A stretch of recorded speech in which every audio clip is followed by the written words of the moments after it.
माँ को हैरानी हुई जब उन्होंने क्रिब पे खून के दाग देखे, लेकिन जो बेबी वहाँ होना चाहिए था वो कहीं दिखाई नहीं दिया। उन्हें डर लग गया और वो तुरंत नीचे झुकी और रिकी को ढूंढने लगी, लेकिन जब उन्होंने कमरे के कोने कोने में ढूंढ लिया तब भी रिकी का कोई पता नहीं चला। फिर उन्होंने ऊपर देखा और रिकी को टॉल वार्डरोब के ऊपर बैठा देखा। वो इनोसेंट सी मुस्कान के साथ माँ को देख रहा था। माँ की सांस रुक गई थी। उन्होंने धीरे धीरे स्टूल पे चढ़कर रिकी को उठाना चाहा, लेकिन रिकी ने मजे में आकर लकीली रिकी को कोई चोट नहीं लगी और मॉम को थोड़ा रिलैक्स होने का वक्त मिल गया। लेकिन जैसे ही उन्होंने रिकी को देखा उन्होंने कुछ और अजीब नोटिस किया। रिकी के पीठ पर 2 पंख उग गए थे। ये सब मॉम के समझ से बाहर था, लेकिन वो डर नहीं रही थी। उसकी बजाय उन्होंने धीरे से रिकी के खून के दाग साफ किए और फिर क्रिब को एक कपड़े से ढक दिया ताकि रिकी उड़ ना जाए। माँ ने अपनी बेटी को ये भी बोला कि रिकी के इस फर्क को किसी को न बताएं, वरना उसे रिसर्च के लिए ले जाएंगे। माँ और बेटी की सुरक्षा के साथ रिकी बहुत जल्दी बढ़ा। उसके पंख अब 17 सेंटीमीटर के हो गए थे। माँ ने सोचा कि उनके पंखों को टेप से जोड़ने की कोशिश करें,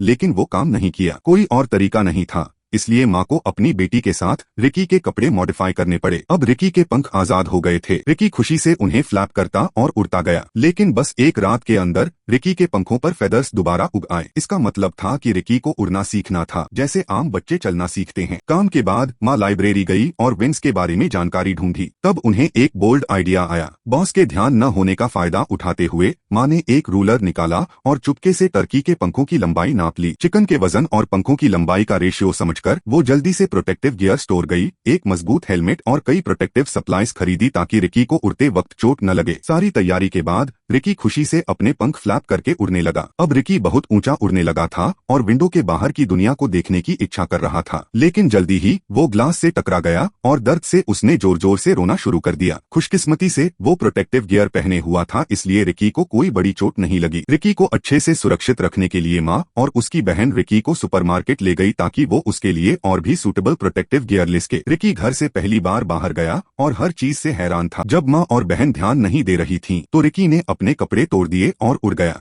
वो सुपरमार्केट में हंगामा मच गया। कस्टमर्स अपने फोन्स निकालकर इस अजीब जानवर के पंखों वाले चेहरे की फोटो लेने लगे और सोशल मीडिया पर डाल दी। स्टाफ ने जल्दी लैडर्स लाकर रिकी को पकड़ने की कोशिश की, लेकिन रिकी बहुत चालाक था और उनसे बचकर उड़ गया। और भी ज्यादा लोग सुपरमार्केट में आकर रिकी को देखने लगे। माँ ने देखा कि सीन दिन ब दिन ज्यादा केओटिक हो रहा था, इसलिए उसने बॉस को याद दिलाया कि लाइट्स बंद कर दे। आखिरकार रिकी ने अपना उड़ने का अल्टीट्यूड कम किया और सिर्फ एक लाइट के पास गया। रिकी को जल्दी से पकड़ लिया गया और हॉस्पिटल भेज दिया गया।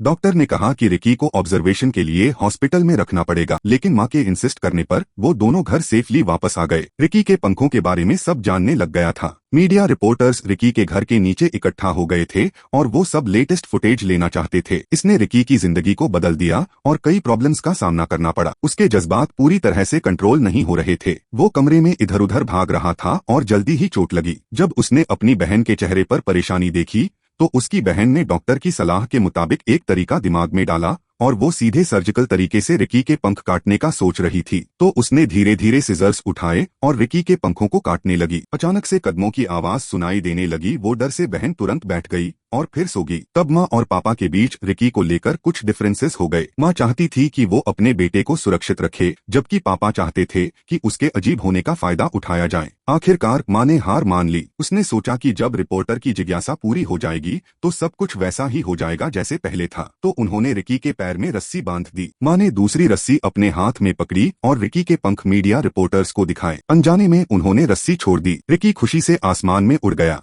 जो अपने सपनों की आजादी का पीछा कर रहा था। सभी ने रिकी का पीछा किया, लेकिन वो झील तक आ गया। सिर्फ रिकी का परिवार झील के किनारे खड़ा था, आसमान में कुछ भी होने का इंतजार कर रहा था।